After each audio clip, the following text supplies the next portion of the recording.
failed to show my timer in the games, but this was the basic idea that we had. Because of this threat, I should have done something about it. I honestly did not expect that he would be playing this move here. I didn't see it coming right here. And apparently the best move for me would have been to do this. Then he plays there. I play here. And now after he takes my rook, I check. The king can't take because it's pinned.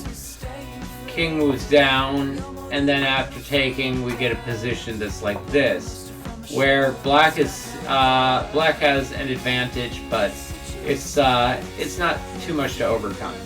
My opponent's rating is 1530, so my rating is 100 points higher. So I don't have a hard time punishing weaker players. So usually it comes down to positional play and just making sure that you take advantage of blunders. So just seeing those one-move blunders is what I do there. Now my opponent's best move is to castle king side, although it does look a little bit funny. So I do understand why he castled queen side, but it's risky because I get the check in. Apparently this is kind of okay. A lot of players don't want to take queen trades, and so in order to avoid them, they'll sometimes give up a tactic. And that's what happens here. I fork the check and the queen, and the pawn can't take because of the pin. So that happens, and there's a much better way to end this game, which would be to play this move, threatening this. It looks like you have so many checkmates in one here, but you actually only have one, and it's this. And the very cool queen to f4 checkmate. I love it. And now we have our second game. Okay, and then this is the Open Sicilian. This has been seen a million times before in Master Play. We have the Maraxi Bind. If you're not familiar with the Maraxi Bind, it refers to the pawn structure of putting pawns on c4 and e4, and now he allows me to win the pawn back. I don't know why. Then I have this move here. Oh, I have that move right there. I missed that. Instead I played check. That's a blunder because I have g3, which is like an unstoppable checkmate unless you give up material. There are only two moves that avoid forced checkmate. This is one move that avoids forced checkmate, which is interfering between the two pieces, which looks like an absolutely ridiculous move. And it actually says force mate in 20, starting with rook takes on d2, followed by queen takes and that. The other option in this position is the checkmate in 9 here, and that would start with the move queen to h2. And then the last option to survive is the best move in the position, which is knight to f3, which does block that square, but of course it allows me to take, and a couple moves later I correctly throw that in, and after he takes back, the best thing that I can do here is take on e5, and I do. So that is the game.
2156 rated player. And this game, I'm not going to say too much about this game. I'll say that we stuck in the Masters database for only 5 moves. I decided to play something a little bit offbeat, but this is very solid. No, this is in the Masters database. So this is a pseudo Queen's Indian. I've never seen it say that before. I've seen a lot of structures like this before, but he plays Rook E8, and that's not a good move in the position. So none of this is that new. It might be slightly different than a lot of games that have been played, but yeah, I think this game mostly speaks for itself, although my opponent was berserking, meaning he gave up half of his time trying to win the tournament. So without berserking, I don't know who would have won the game, because I tried to flag him at the end here. Not my best win or second best win, but it is my 3rd best win in Blitz, rating-wise. So 2156, that is the 3rd highest rated player that I've beaten in Blitz. This last game, the game against the player rated 1850, I played 93% accuracy with no blunders, no mistakes, and a 21 cent pawn loss, which is really quite astoundingly accurate. So, alright, cheers, jeers, and have a good weekend. Listen to Tears for Fears.